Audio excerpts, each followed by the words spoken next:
Welcome to my YouTube channel Sushantreddy. Every week I present my life lessons in sales, human psychology and wealth creation from an entrepreneur's perspective.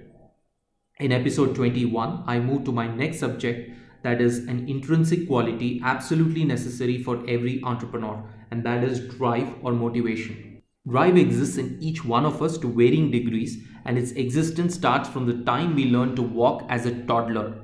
What is the source of drive? Why do people have different levels of drive? Is drive a finite quantity? And how to improve drive levels in our lives? These are questions I try to explore in this and the next few episodes. For this episode, I have drawn on the ideas presented by Daniel Pink, Mihai Csikszentmihalyi, and Daniel Kahneman. I consider myself to be a major beneficiary of the industrial and scientific revolution, in the sense that I've accessed the best educational infrastructure both in the East and the West. I've completed my undergraduation from one of the finest engineering schools in India and my master's in one of the Ivy League schools in America. From my privileged vantage point, I cannot but be shocked at the lack of focus that modern educational institutions place on behavioral attributes. My major complaint here is that educational institutions consider attributes such as drive, resilience, patience, risk-taking, compassion as traits and not skills. There is a mindset that only technical subjects such as structures, object-oriented programming, thermodynamics, accounting are considered worthy skills to be taught at these institutions. This misconception is further fueled by parents and the broader section of the society. We feel more comfortable paying for an education that teaches kids thermodynamics but not risk-taking. Let's start by defining what motivation is. Motivation is what drives us to action to change something in self or in the environment around us. It is the force that makes us act on something. Let's start with an interesting experiment to understand motivation better. In the 1950s, a professor named Harry Harlow conducted a set of interesting experiments on rhesus monkeys. Professor Harlow was famous for his research on behavioral psychology of young monkeys and their bonding with their mothers. He put 8 monkeys in cages that had a strange-looking entrapment placed at the center of the cage. The entrapment consisted of a pullpin, a hook, and a door.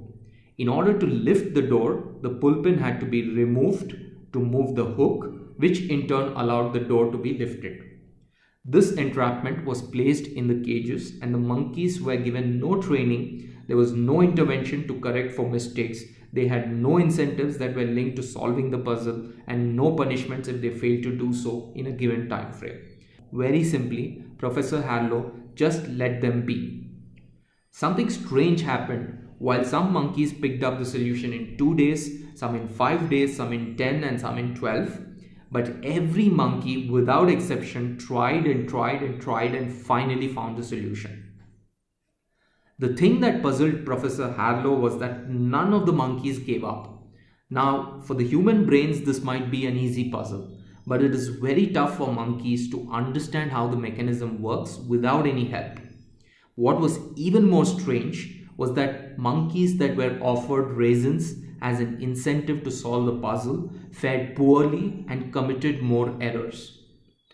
This led Professor Harlow to ask an important question. What was motivating these monkeys to try and keep failing? Why didn't they just quit? At the heart of it, Professor Harlow inferred that there is a possibility that we can just be motivated to do things without any external intervention. Somehow this insight got lost in the noise and was never picked up by the mainstream educational wisdom. In 1943, about a decade earlier to Professor Harlow's experiments, there was another groundbreaking theory articulated by Abraham Maslow. This is now famously called the Maslow's theory.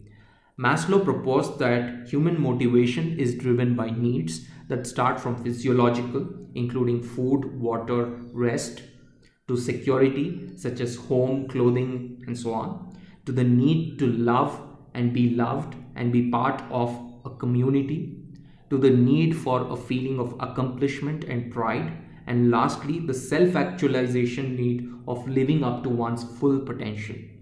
The first three needs are deficiency needs, i.e., motivation is driven by a deprivation of unmet needs.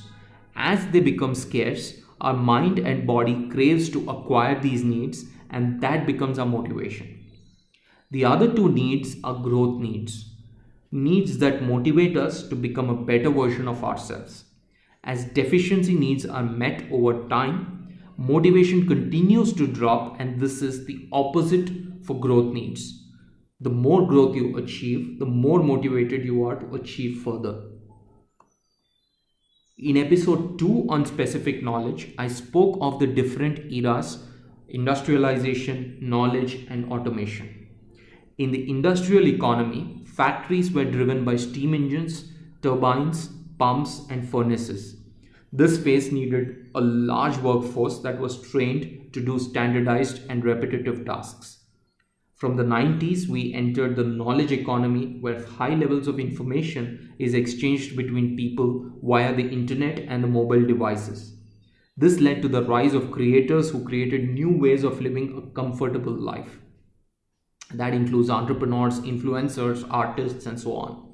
Starting 2020, we have probably entered the automation economy, where large computers have started taking over regular repetitive tasks: driving a car, spraying a fertilizer on a crop, packaging products at a factory, sorting products at a warehouse, and the list goes on and on. Almost every standard repetitive task will be taken over in possibly the next decade.